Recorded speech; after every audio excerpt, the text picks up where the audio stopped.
In 44 BC, Marcus Tullius Cicero, one of the most successful orators of the Roman Republic, crafted the Philippics, some of his most famous speeches, against the general Mark Antony, one of the most powerful men in Rome.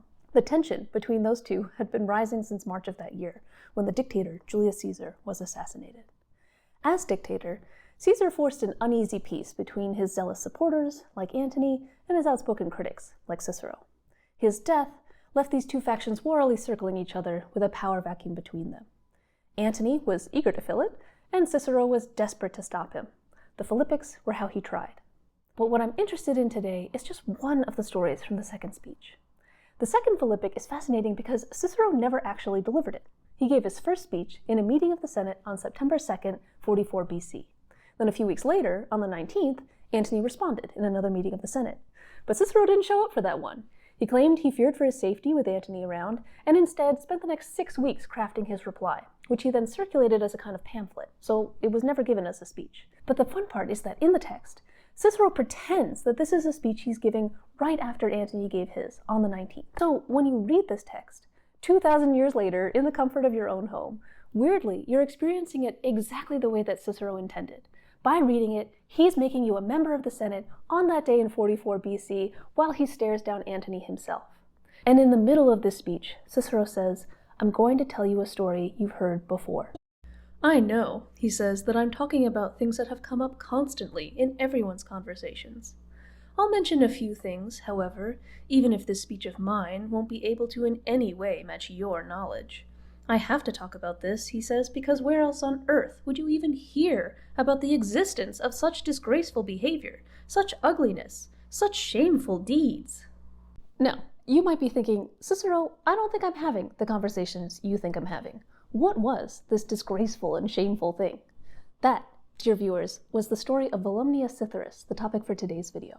The anecdote that Cicero goes on to tell took place in 49 BC. Right after Caesar crossed the Rubicon and effectively declared war on his own people. The civil war quickly took him to Spain, and while he was gone from Italy, he left Antony in charge. That meant Antony was traveling around Italy, trying to make sure people didn't leave or otherwise support Caesar's opposition. And it's this procession around the country that Cicero is focused on. Antony was conveyed in a chariot as a tribune of the plebs. Laurel-crowned lictors went before him, between whom a mima was carried in an open litter, whom local aristocrats from the towns, forced into her path as they came out to see Antony, greeted not by that notorious mima name of hers, but as Volumnia. There followed a coach with pimps, the most vile companions. Antony's abandoned mother followed her foul son's mistress as if she were her daughter-in-law. I don't think you need much context to get that this story makes Antony look terrible. It just doesn't seem right that his mother is stuck at the back of the line with the pimps. That just seems bad. And the more context you add, the worse Antony looks. Lictors, for instance, those people who were accompanying him in Volumnia, were bodyguards, who added prestige and power to certain government positions. Depending on what position you had, you'd be entitled to a certain number of these guys walking around with you in public, carrying sticks and sometimes axes to protect you with and show off how important you are. The problem is that, as tribune of the plebs, Antony was not entitled to them. So, right off the bat, we get this image of him as someone who ignores hierarchy and decorum, who claims power and prestige he has no right to. And it gets worse. Antony is not even at the head of this shameful procession. Cicero mentions him first, and then the lictors, who go ahead of him, and then dramatically reveals that it's actually Volumnia they're accompanying. She's the one at the head of the line. She's the one all of these local aristocrats are greeting, and they're calling her by Volumnia, not her mima name. Now, when I first read that, I was instantly obsessed. Because if this story is true, and I'll get into that in a bit, it would have been very unusual, and it's part of why I would call Volumnia the most infamous actress in Rome. But in order to explain what was so remarkable about this story, first we have to answer a couple of questions. What was so important about this woman's name, and what did it mean that she was a mima? The famous mima name that Cicero refers to is Cytheris, which is what I'll use for the rest of the video, just to be consistent. It's Greek, and comes from an epithet of Aphrodite, the goddess of beauty and love. Sometimes scholars will use that reference to suggest that Cytheris herself was Greek, but it really doesn't necessarily mean that. To me, it's a bit like meeting someone with the name Paris. They could be French, but that's not really what the name is intended to convey. Giving an enslaved person the name Cytheris would have been about marking them as exotic and interesting because it's Greek, and let's say, appealing in a consumable way because it's about Aphrodite. The name Volumnia, on the other hand, would have come from her former owner, a wealthy Roman citizen named Publius Volumnius Eutrapelis. At some point, Eutrapelis freed Cytheris, which meant that she would take on his family name, Volumnia. Freed people occupied a strange space in Roman society. They were legally recognized as people, had some of the rights of a citizen, and any children they had after being freed would be freeborn citizens. But at the same time, there was definitely a stigma attached to being formerly enslaved. And I think the tension between those two things is really captured in Cytheris' name. You've got one name that comes from a very old, very well-esteemed Roman family, and the other that speaks directly to her history of enslavement that would have marked her as literally a foreign object for Roman consumption. So just from that, I think you can start to get a sense of why Cicero would have been so fussed about which name people used with her. And we're just getting started, because Cytheris was also a mima, an actress in ancient mime. Now, I'll get into the specifics of what it meant that she was a mime actress, but I want to start with the fact that she was an actress at all. The Romans had a lot of contempt for performers of any kind, really, but especially actors. They even had a term for this disrespect, infamia, which literally means loss of reputation. This was both a social concept and a legal one.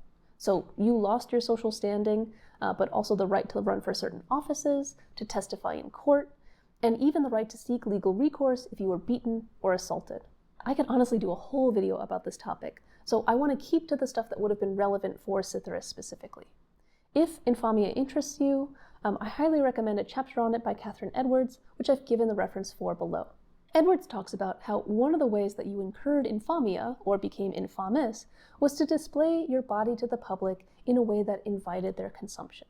So this concept applied to actors, sex workers, and gladiators. Edwards explains that those who sell their bodies for public exhibition in the theater or arena are assumed to be sexually available. All these bodies are the objects of the uninhibited public gaze. Subordinated to the desires of others, these infamous persons are assimilated to the feminine and the servile, unworthy to be fully Roman citizens. Acting wasn't just disreputable, it was the loss of your reputation, the difference between being considered a person and an object. In fact, we know Julius Caesar humiliated one of his critics, a man named Decimus Liberius, by forcing him to get on stage and perform in a mime, destroying his whole reputation in the process just because the Romans had this deep contempt for that kind of performance. And Cytheris wasn't just any actress. She was a mima, an actress in ancient mime, which had nothing to do with modern mime, totally unrelated. It was also different from other genres of the stage. Traditional actors in comedy and tragedy wore masks and had special shoes. Mime actors, on the other hand, did not wear masks and performed barefoot, which I think starts to give you a sense of how informal it could feel. It also never had the respect of other genres. Even when mime was being praised for good writing, there was not even a subtext, just a text that it was good for mime. So when, for instance, the philosopher Seneca brings up some lines of mime that he thinks are worthy of philosophy, he introduces them by saying, "How many of the most elegant verses lie hidden between lines of mime? How many of the words of Publilius Cyrus, a famous mime writer, should be said not by barefoot actors, but by those in official acting shoes?" If I was going to try and find a modern parallel for mime, I think it would be something like sketch comedy. Mimes were short, often funny or slice of life, but could wander into other genres. They also included singing and dancing, and, crucially for Cytheris' reputation, could take on aspects of erotic performance. So we know, for instance, of mimae stripping publicly as part of the festival of Floralia, the goddess of flowers and fertility, in 55 BC, so right around Cytheris' time. Somewhat related to that, this was also the only form of theater that included women actors. And that definitely adds to the pejorative way that Cicero brings up the fact that Cytheris is a mima. He wants his audience to be thinking about how mime is cheap and easy and not even real theater, it's something women do. He definitely wants his audience to be thinking about women like Cytheris stripping on stage. He brings up the fact that she's a mima to remind the audience of where she belongs, on the lowest rung of the social ladder, on theater's most contemptible stage. She should have no place in the procession of a tribune or interactions with aristocrats. Her very presence disrupts the audience's expectation of how Roman society should work, its intended hierarchy. But whether Cicero liked it or not, mime and its actors were incredibly popular during this period, including with aristocrats. Cytheris was a celebrity. And it's easy to see why, right? If Cytheris was good at mime, then she was good at singing and dancing, she was talented at acting in a variety of genres, and she was quick-witted. In fact, that's the one thing that we know about her for sure from another story in the Philippics. Cicero says to Antony, "At a certain point you wanted to be clever, with a joke. Good God, did it not work for you? Some of the blame for that is yours, because you could have picked up some wit from your Mima wife." The word for wit here is sal, literally salt, which was humor that was sharp, sarcastic, or clever. Cytheris was quippy. You can see why Antony would like her, and she was probably told to make sure that he did. As a freed person, Cytheris was beholden to her former owner, that guy Volumnius Eutrapelis. Freed people owed their former enslavers a certain amount of service and loyalty, which meant that Eutrapelis would have been entitled to do things like demand Cytheris start a relationship with Antony, a powerful man with whom Eutrapelis wanted to cement his friendship and alliance. This kind of trafficking is something that both Alison Keith and Giusto Traina talk about in their work on Cytheris, so if you're interested in that, I've given the reference below. Cytheris would have been a pawn for Eutrapelis, and probably a very useful one. She was an engaging celebrity, and as a mime actress, she already had no reputation. She was somebody who was entertaining but worth no respect, and she was already associated with sex and scandal, right down to her name. That made her exactly the kind of person someone like Antony might be expected to have a frivolous fling with, something that might cause a bit of gossip, but wouldn't actually threaten his relationship with his wife. Which makes it all the more surprising, to finally get back to that anecdote from the Philippics, to hear that Antony treated Cytheris like his wife. That was the part that intrigued me most when I was researching this topic, and the part the scholarship talked about least. I decided to do some digging. Did this actually happen?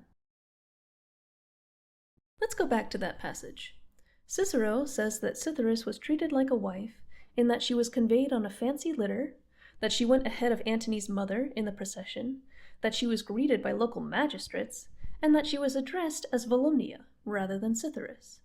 Now that we have a better sense of what it meant that Cytheris was a Mima, you can see why Cicero expects his audience to be so scandalized. It was totally normal to take your wife on the road with you. It's not an issue, for example, that Antony's mom is there. But to take your floozy Mima girlfriend, to have her be treated with respect? Chaos. This melodrama, however, did make me a little bit skeptical. Cicero is known for being really over the top in his speeches, and the Philippics are meant to annihilate Antony. Every anecdote's got to be a kill shot, so Cicero has reason to stretch the truth. He does stress that he's talking about things that have come up in everyone's conversations, so it seemed unlikely that he was totally fabricating things, but I still wanted to see if I could corroborate it. Was any of this stuff mentioned anywhere else? Maybe not in a speech. And it turns out, yeah, it was. Several times, actually. Still by Cicero, but this time in his personal letters. The first reference is in a letter to his best friend, Titus Pomponius Atticus. It's from early May of 49, and Cicero is complaining bitterly about Antony's condescending treatment of him.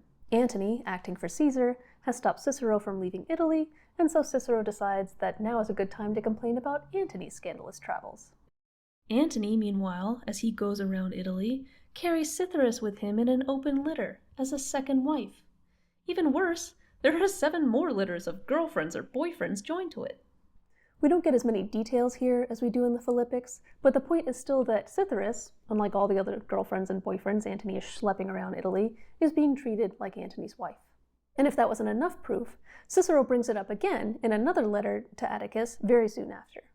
This time, he's talking about a guy Hortensius, who has a habit of sending someone ahead of him to warn that he's coming, and Cicero figures, well, I'm already talking about travel, might as well bring up Antony's travels again, and just kind of like shoehorns this little comment in at the end of a paragraph.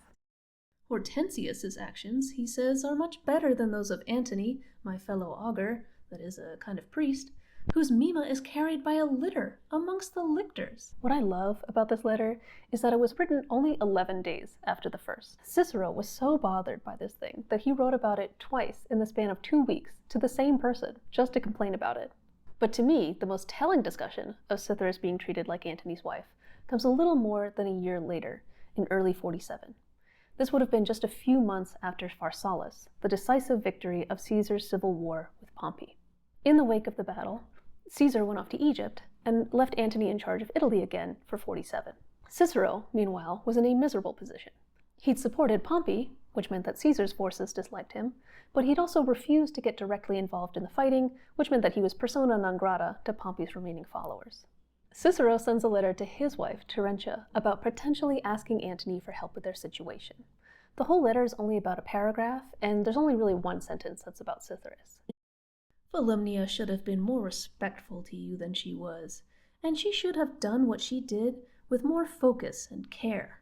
But to me, this one sentence is a goldmine, because it suggests that, yeah, Cytheris was actually being treated like Antony's wife, and not just by Antony. Cicero or Terentia, or both of them, need something from Antony, and so they decide that Terentia, Cicero's wife, is going to go talk to Cytheris as if she were Antony's wife. This is also the only time that Cicero calls her Volumnia, which we know he absolutely despises, and he's doing it for the reason he'd most resent, to make her sound more respectable, to make it sound less like they're asking Antony's meme girlfriend to intercede with him on their behalf, and more like they're asking Antony's wife for a favor. We also know that Antony divorced his wife in 47 BC, so depending on when that happened, Cytheris was either the most likely way to get through to Antony, or the only way. This is also an interesting reference to what Cytheris' life might have been like, although it raises as many questions as it answers. It says that by 47 BC, she was close enough to Antony that people might come to her, some of the most powerful and respected people in the Republic, because they need something from Antony. Cicero and Antony are on different sides of a civil war, and in this letter, Cytheris is right in the middle. The letter also shows how powerful people might have reacted to her position. The word that Cicero uses, when he says Cytheris should have been more respectful, is officiosa. That's the kind of respectful you are to your superiors. Cytheris should have been more ready to serve. We get a sense of Cicero's entitlement, his resentment of having to rely on Cytheris, and some sense of her power. She did what she decided to do in the way she decided to do it, and Cicero has to accept that, as if she were Antony's wife. Which must have been a weird role to occupy if you're Cytheris, right? Everywhere you go, you're told you're not worthy of respect. That even if you're freed, your history of enslavement is always going to be held against you, and furthermore, there's this unbreachable gulf of infamia between you and respectability. And then, at the same time, you're being treated not just like Antony's favorite girlfriend, but like his wife, to the point that people you know hate you are treating you respectfully, to the point that that gulf must have felt actually potentially traversable, that you were or could be respectable. Especially since this was all happening during the Civil War, when everything in the Roman world was being turned upside down. Cytheris would have been surrounded by people rising to unusual heights, including Sergius, another mime actor and supposedly from the same school as Cytheris. He was given a state contract for horses at public games by Antony. So we don't know anything about what Cytheris would have wanted, but if she did want to become respectable, if she did want to be Antony's wife for real, it must have felt more possible at this point than at any other point in Roman history, which Cicero was very bothered by, which brings us back to the Philippics. After Pharsalus, Antony returns to Rome by way of Brundisium, a small town on the eastern coast of Italy. Now, according to Cicero, Cytheris journeyed there all the way from Rome just to meet Antony when he arrived, and, according to Cicero, this was the worst thing that's ever happened. This passage actually is one of my favorite bits of Ciceronian theater. He starts by saying that Antony is so wrapped up in Cytheris that his return to the fatherland is actually about coming back to her. "You arrived at Brundisium," he says. "Well, really you arrived at your little Mima's lap and embrace." And then Cicero asks, "Quid est?" What's that? To appreciate what he's doing here, you have to remember that this speech was never delivered. It was only ever passed around to be read like you and I are reading it.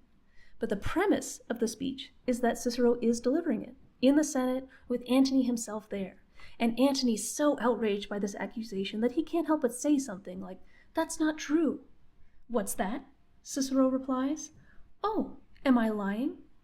And then we can all imagine watching as Antony, even as shameless as he is still unable to call Cicero a liar to his face about something he knows, that we all know, is true.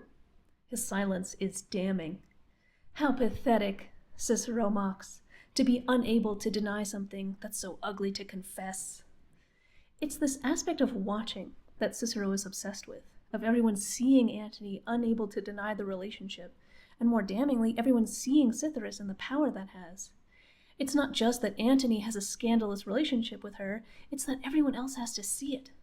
Was there a soldier present, Cicero goes on to demand, who didn't see that woman at Brundisium? Who didn't know that she'd made a journey of so many days in order to come greet you? who wasn't in agony from having found out so late in the game that he'd followed such a worthless man. Again the trip through Italy with that same Mima as your companion. What Cicero really hates, and what he assumes his audience will hate too, is the way everyone is looking at Cytheris. Looking at a Mima is supposed to be about watching someone who's there for your pleasure, about consuming her, about reinforcing your personhood at the expense of hers, about your power and her powerlessness, your legitimacy and her infamia. But everyone is being forced to look at Cytheris in a way that elevates her. They're forced to acknowledge and greet her as Antony's wife. Cicero hates this, he assumes his audience and readers will hate it, and he even imagines all those soldiers in Brundisium losing faith in Antony because of it. Civil war, that's fine, but Cytheris, that's beyond the pale. What I really wish we knew is whether Cytheris hated it too. What did this moment feel like to her? Had she wanted to go see Antony, to travel with him? Had she missed him? Did she like him? Did this relationship with him feel denigrating the way that Cicero really wants it to? Or did it feel empowering? I wish we knew. But whatever it felt like, it didn't last. In October of 47, Caesar returns to Rome. He's defeated Pompey, met Cleopatra in Egypt, and even put down another rebellion in Bosporus. This is, according to Cicero, when Antony finally ends things with Cytheris, and you'll be shocked to find that Cicero makes a big deal out of it. This isn't just Antony breaking up with his girlfriend, this is him divorcing his wife. In this man's house, there's a brothel instead of a bedroom, a dive bar instead of a dining room, even if he now denies it. No need to ask why he denies it now. He's turned virtuous. He demanded that woman of his take whatever stuff was hers. He demanded his keys back according to the 12 tables, that is, the traditional customs regarding legal separation in Roman law. He drove her out of the house. And what a laudable citizen he is, how tried and tested. A man who, in his entire life, never did anything more honorable than when he divorced his Mima. Okay, dude, we get it. It was a big deal. The historian Plutarch, who wrote a biography of Antony about a century after his death, stresses that it wasn't just when Caesar came back that Antony ended things, it was because Caesar came back. According to him, Caesar was frustrated with how Antony had been carrying on in his absence. There had been a riot in Rome, which Antony had put down with soldiers, which wasn't a good look, and of course Antony had been living a life of senseless decadence, which included his relationship with Cytheris. According to Plutarch, Caesar wasn't happy about any of it, and it was his disapproval that made Antony change his ways. Indeed, Caesar seems to have ended most of Antony's stupidity and decadence by not accepting his faults without comment. For Antony, freed from that life, turned to marriage, marrying Fulvia, the widow of Clodius the demagogue. So not only was Cytheris closer to being Antony's wife than any Mima would ever normally hope to be, but it seems like the only person who could stop things was one of the most powerful people in the world. Or maybe he couldn't. In the Philippics, Cicero claims that after Antony came back from a trip to Gaul in March of 45, that was when he promised his wife Fulvia that he was done with his girlfriend for real. He actually gave her a letter about it. It was a love letter, and the point of the writing was that Antony would have nothing to do with that Mima in the future, that he had thrown away all love for her and transferred it to Fulvia. So maybe things ended most visibly in 47, but then continued on discreetly until at least 45. Now, at this point, I had answered the question that I'd started out with. Yes, this had actually happened. Cytheris was treated like Antony's wife, at least for a little while. But finding that answer had also made me hungry for anything about Cytheris that wasn't about her relationship with Antony. So far, I'd only found just a few words, literally, that she had Saul and that she wasn't Officiosa. I was desperate for even a few more words. And then I found another letter by Cicero. The letter is from November of 46, so a year after Caesar's victory. Cicero is writing to his friend Paetus, and he starts the letter on a pretty perky note.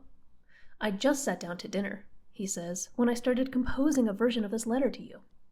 That really sets the tone. What Cicero has to say is so pressing that he can't even wait for dinner to be over. To me, it feels a bit like when you're at a party and something so wild happens that you have to text your friends about it while it's happening. Cicero's got good gossip. Where, you ask? I was at the house of Volumnius Eutraculus, with a couple of friends Paetus will recognize, Cicero explains, all well-to-do Roman men. Then the tone changes. It seems like in the letter, Cicero feels the need to explain why he's at this party, and I do get why. Cicero supported Pompey in the Civil War and is now stuck living under Caesar's authoritarian rule. Things are dark. Clearly, some part of him thinks the parties may be inappropriate for the circumstances, but he is there, so he gets defensive. "Are you shocked," he asks Paetus, "that our slavery, that is, the terrible life we lead under Caesar, is so fun? Then what should I be doing? I'm asking your advice, since you listen to philosophical lectures. Should I be in agony? Should I be torturing myself? What should I pursue, and for how long?" I think you can see how the tone is kind of playful, but not really.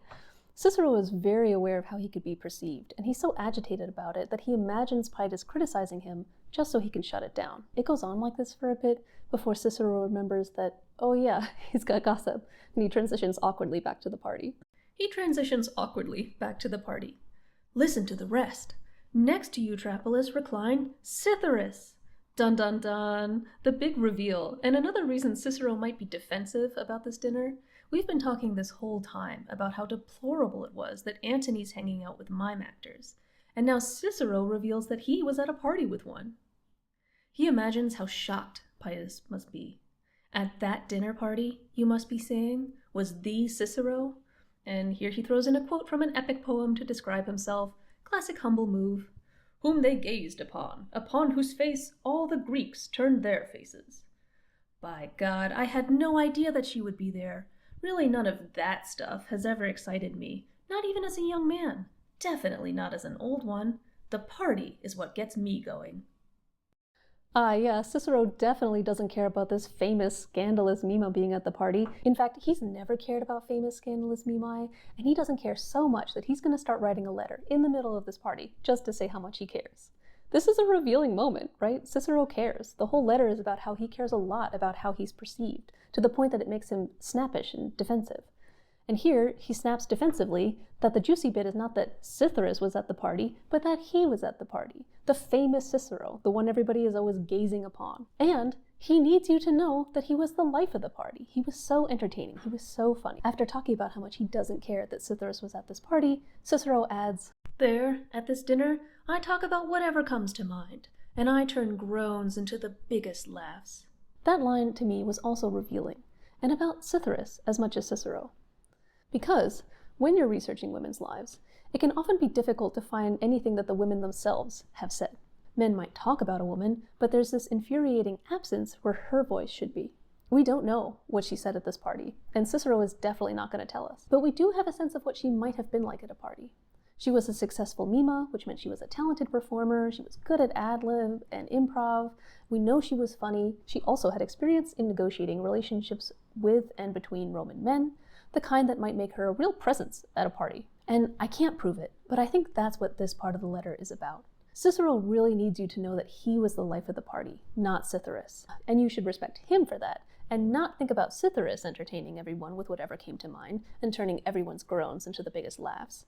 Gaze upon Cicero instead. It all suggests to me that Cicero felt threatened by Cytheris, to the point that he felt the need to control the narrative about her. I know I'm getting a lot out of these passages, but you have to remember that it's not just that Cytheris is a mime, it's also that Cicero is an orator, a public speaker. Oratory was one of the most respectable things you could do as a Roman citizen, and you might remember from the beginning of this video that Cicero was especially famous for it. It was how he came to his position of power in the Republic, and it was the entirety of his reputation. He was a good public speaker. And public speaking is also very, very similar to acting. But, as we know, the Romans might adore public speaking, but they hated acting. The difference to the Roman mindset is that with acting, you're subjecting yourself to the will of the crowd. Whereas with public speaking, you're forcing your will onto the crowd. With acting, looking at the performer is about expressing your power over them, about them being there to entertain you, whereas with public speaking, looking at the performer is about subjecting your will to theirs, about letting them convince you of something. Those are very different endpoints from what is fundamentally a very similar action. And Cicero was aware of that similarity. In fact, he says that in order to be a good public speaker, you have to behave like an actor.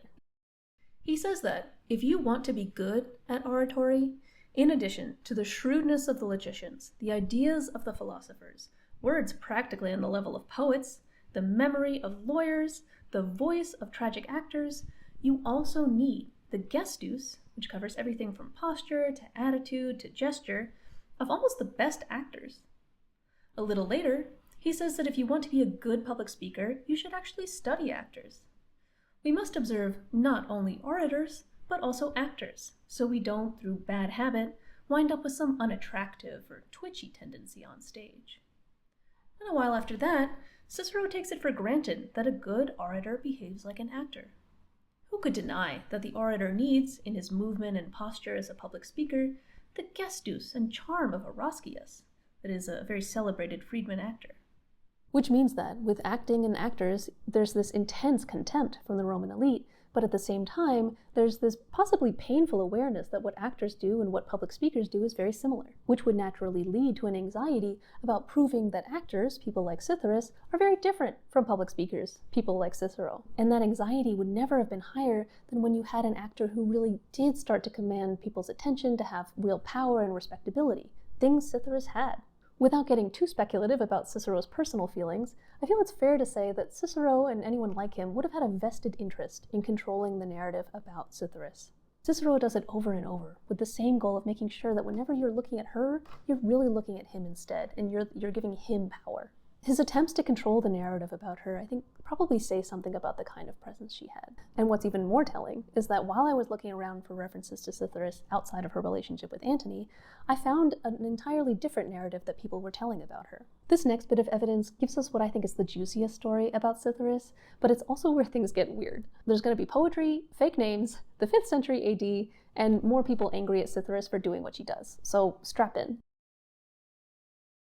This part of the story begins with a man named Gaius Cornelius Gallus, a Roman statesman and poet from around the same time as Cicero.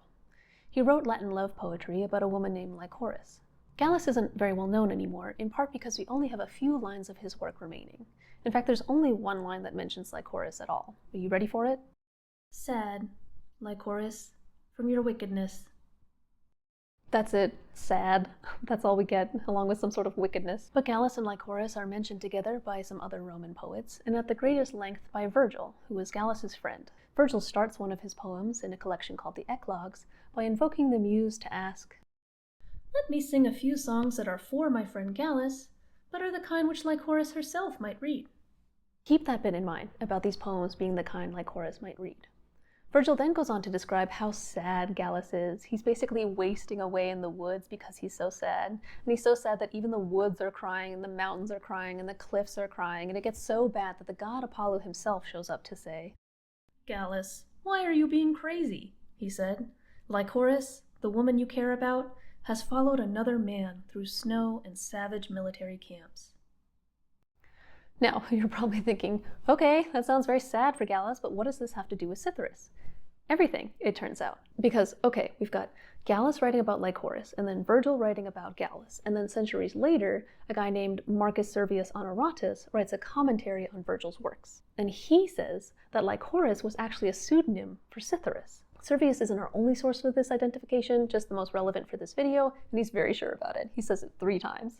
This connection means that, in addition to the relationship with Antony, Cytheris also had some sort of relationship with this man Gallus, and it's even possible that this man that she's leaving him for in the poem, that she's going to Gaul for through the snow, is actually Antony himself, and this is a reference potentially to the trip to Gaul in 45, which is when, you remember, Cicero says that Antony comes back from it and tells his wife that he's done with Cytheris for real.